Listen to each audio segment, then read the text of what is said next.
El 19 de julio de 2026, en el minuto 106 de la final del Mundial, con España y Argentina igualadas a 0, con el Dibu Martínez sacando todo lo que le tiraban, y con medio mundo ya resignado a los penaltis, un balón cayó muerto dentro del área tras un cabezazo de Nico Williams, y el hombre que apareció para empujarlo a la red no fue Lamine Yamal, no fue Pedri, no fue ninguna de las estrellas que llenaban las portadas de esta selección española. El hombre que estaba en ese sitio exacto, en ese momento exacto, se llamaba Ferran Torres. El mismo Ferran del que se había reído media España durante años. El mismo al que los memes habían convertido en el símbolo del futbolista fallido, en el chiste de cada semana, en el nombre que todo el mundo ponía como ejemplo de jugador sobrevalorado. Ese Ferran.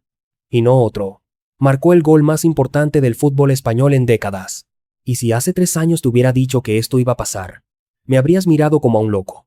Porque hace 3 años Ferran Torres estaba, según sus propias palabras, en el fondo de un pozo, señalado, ridiculizado y destrozado por dentro. Hoy te voy a contar cómo pasó de ahí a escribir su nombre para siempre en la historia de España. Porque para entender lo que ocurrió en esa final, primero hay que entender de dónde viene este hombre, lo que sufrió, lo bajo que llegó a caer y cómo encontró la manera de salir. Bienvenido a Último Vestuario. Ferran Torres García nació el 29 de febrero del año 2000 en Foyos, un pueblo pequeño de las afueras de Valencia. Y ya desde el primer día cargaba con una rareza, porque nacer un 29 de febrero en año bisiesto significa que tu cumpleaños real aparece en el calendario solo una vez cada 4 años. Un detalle curioso para un chaval que desde que tuvo uso de razón, no se separó jamás de un balón, con 6 años. En 2006, la cantera del Valencia se fijó en él y lo incorporó a sus categorías inferiores. Imagínate lo que eso significa para una familia de pueblo valenciano, que con 6 años tu hijo ya vista la camiseta del club de la ciudad.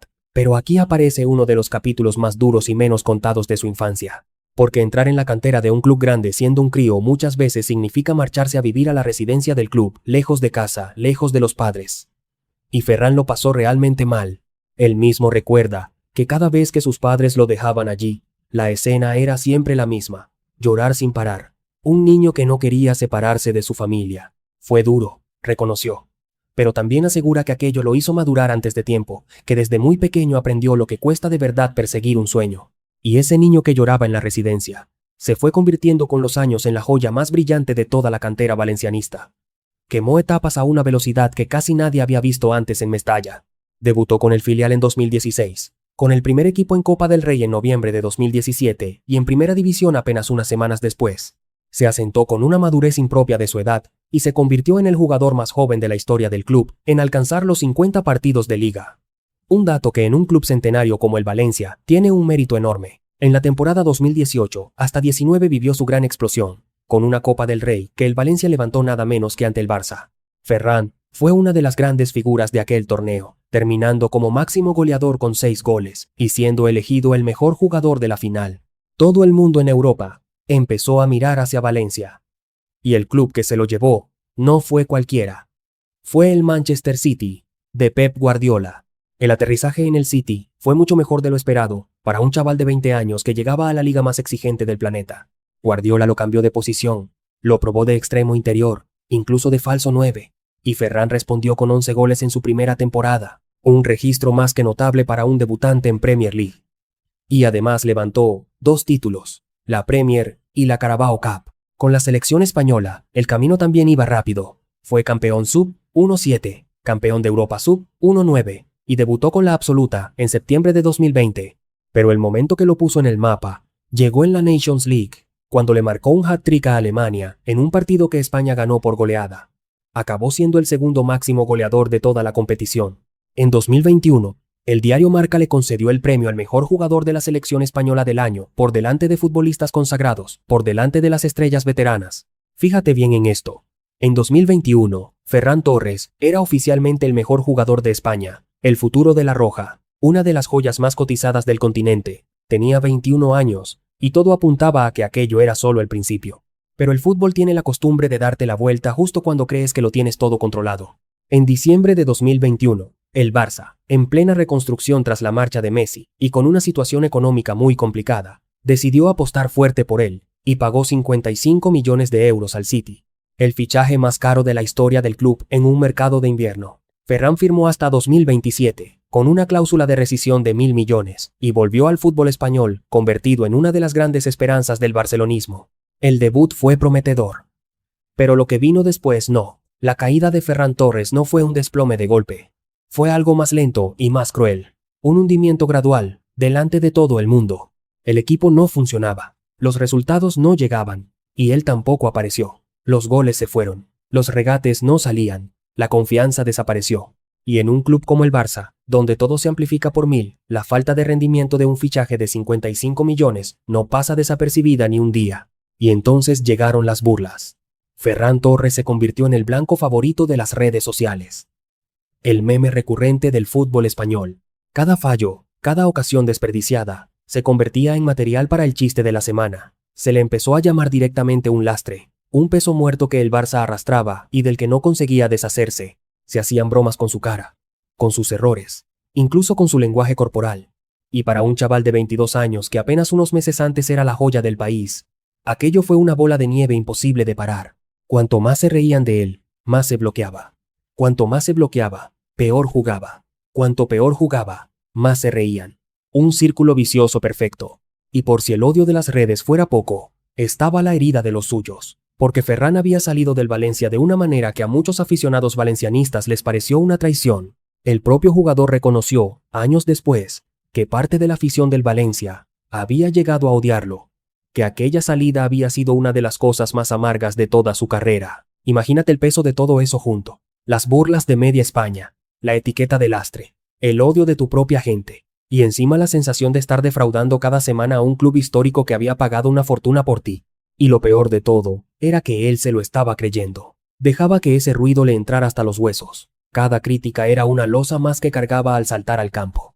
Un jugador con miedo es un jugador muerto, porque el miedo te hace pensar antes de actuar, te hace dudar en el segundo en el que hay que disparar sin pensar. Y Ferran jugaba con miedo. Se escondía en los partidos. No pedía el balón. Y cuando le llegaba una ocasión clara, el peso de todo lo que le rodeaba le hacía fallar. Lo que le sacó de ahí no fue un entrenador. No fue un psicólogo. No fue ningún compañero de equipo. Lo que le sacó fue una conversación con un hombre que se dedica a partirle la cara a la gente dentro de una jaula. El hombre que cambió la vida de Ferran Torres se llama Ilia Topuria. En aquel momento, una estrella emergente de la UFC. Un luchador de artes marciales mixtas nacido en Alemania, de raíces georgianas, criado en Alicante desde los 15 años y español de adopción. Un tipo que se había labrado un nombre en el mundo entero a base de ganar todos y cada uno de sus combates, y que arrastraba una mentalidad de ganador tan brutal que rozaba lo insano. Topuria acabaría convirtiéndose en el primer campeón de la UFC nacido en Georgia y también el primero español, invicto. De esos hombres que se plantan delante de una cámara y te dicen a la cara que son los mejores del planeta, sin que se les mueva un solo músculo, porque de verdad se lo creen. Ferran ya lo conocía. Había estado en Jacksonville en junio de 2023 apoyándole en uno de sus grandes combates.